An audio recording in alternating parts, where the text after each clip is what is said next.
Bonjour à tous, je m'appelle Anaïs Biboyi, j'ai 21 ans, je suis étudiante en droit et je suis candidate finaliste à Miss Africa Belgium.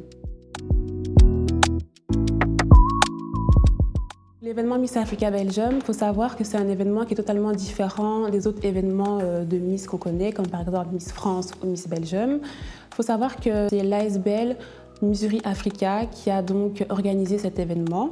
Cet événement en fait a vraiment un côté humanitaire, comme par exemple chacune des Miss va avoir tout simplement un projet qui lui tient à cœur, qu'elle devra défendre le jour de la finale. Et lorsqu'elle sera élue Miss, elle pourra tout simplement en fait travailler tout simplement sur le projet qu'elle souhaite.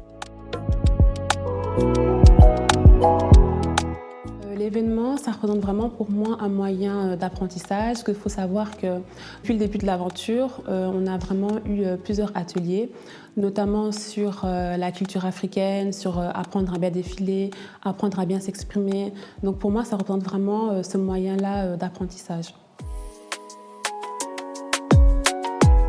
Donc moi, il faut savoir, pour l'anecdote, c'est une connaissance à moi qui m'a envoyé l'annonce des castings sur Instagram.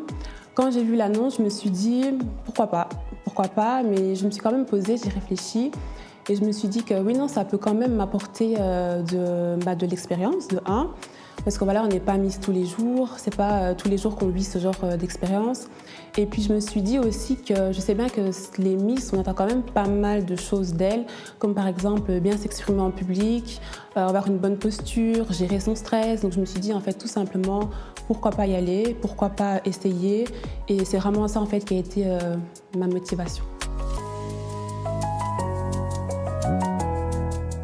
Alors moi, le conseil que je pourrais donner, c'est croyez en vous, en vos rêves et en vos capacités. Ne laissez pas les gens vous rabaisser ou bien vous démotiver par rapport à vos plans ou à vos ambitions. Et surtout, croyez en vos rêves et prenez aussi le temps de vous construire intérieurement parce que la femme africaine, malheureusement, elle est beaucoup caractérisée par son aspect extérieur, par son aspect physique, par ses formes, par sa beauté ou par toutes ces choses-là qui sont, voilà, on va dire, quand même assez futiles. Et c'est quand même, pour moi, le plus important, c'est quand même la construction interne. Donc vraiment prendre le temps de se construire intérieurement. Je me dis, Anaïs, vas-y, bats-toi, va jusqu'au bout. Alors cette phrase, elle est quand même, je trouve qu'elle est quand même assez importante et elle fait quand même référence à plusieurs aspects de notre vie, que ce soit au niveau de nos études, nos plans ou de nos projets. Parce qu'il faut savoir que lorsqu'on commence quelque chose, c'est toujours facile au début.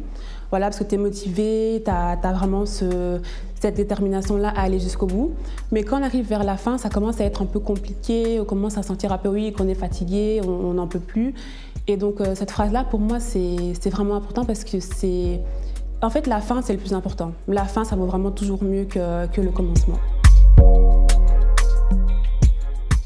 Alors, mon mot pour la fin, c'est « trust the process » en anglais, qui veut dire « ayez confiance au processus ». Parce qu'il faut savoir que la vie, en fait, c'est un processus et que pour atteindre du coup, l'objectif qu'on aimerait bien atteindre, des fois, il faudra passer par des moments difficiles, par des échecs, par des pleurs, par des rires. Et pour moi, c'est vraiment le plus important d'avoir confiance là, à ce processus, tout simplement.